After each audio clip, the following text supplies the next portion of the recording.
pessoal, muito bom dia. Aqui quem fala é Nicolas Farto, da Vertic Invest, falando para o nosso Morning Call de hoje, terça-feira, dia 3 de setembro de 2024.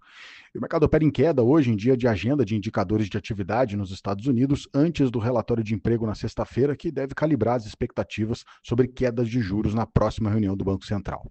Lá na Ásia, hoje o dia fechou em queda, com o mercado na China ainda bastante receoso sobre o ritmo de atividade mais fraco no país, enquanto no Japão o Banco Central disse que deve sim elevar a taxa de juros para segurar a inflação, o que tende a impactar as moedas dos países emergentes, assim como no Brasil. Fora isso, também saiu uma notícia na Bloomberg que alerta para o risco de um embate entre Japão e China, com o governo chinês ameaçando o Japão caso o país imponha novas tarifas contra os produtos chineses. Lá na Europa, o viés também é de baixa hoje, com o mercado europeu sentindo o impacto da queda das commodities, que estão afetando principalmente as mineradoras europeias na sessão de hoje.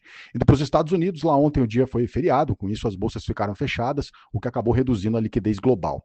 Agora pela manhã, os índices americanos estão operando com viés de queda, antes da agenda de indicadores hoje, que vai incluir o PMI industrial de agosto, medido pelo S&P, e também o mesmo relatório medido pelo ISM. Porém, a grande expectativa é pelo relatório de emprego na sexta-feira, que deve ser o principal evento da semana e que deve nortear as expectativas sobre a intensidade em que os juros devem começar a cair a partir da decisão do mês de setembro. Atualizando aqui as bolsas, S&P Futuro cai 0,57, Eurostock 600 está caindo 0,37, lá em Londres o FTSE está caindo agora 0,45%. No Japão, o Nikkei fechou com uma alta leve de 0,14% e na China, Xangai Composite caiu 0,29%. O índice dólar, o DXY, está subindo um pouco, alta de 0,18%.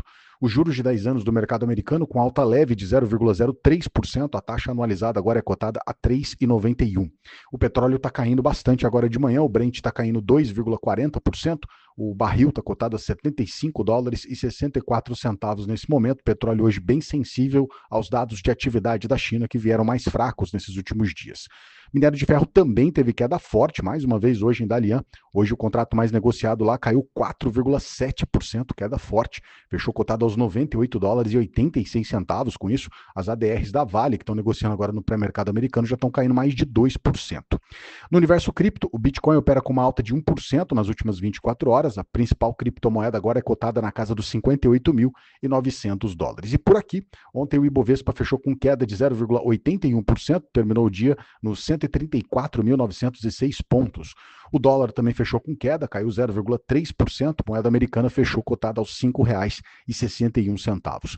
O dia ficou com um volume menor em função do feriado lá nos Estados Unidos e também com poucas notícias relevantes aqui no mercado local. O destaque ficou para a apresentação do projeto de lei orçamentária anual pelo Ministério do Planejamento, mas o mercado segue cético com a capacidade do governo de atingir o déficit zero para esse ano. Hoje, inclusive, a ministra do Planejamento, a Simone Tebet, ela vai dar mais detalhes sobre o plano do orçamento lá no Congresso. Nas ações, a Petro e a Vale caíram ontem, o que acabou impactando a performance do nosso índice, mas a queda mais forte, mais uma vez, ficou para a Azul, que ontem caiu 18%, com o mercado ainda se ajustando aí à possibilidade da companhia de entrar com um pedido de recuperação judicial. A companhia nega, mas a notícia ainda segue fazendo preço.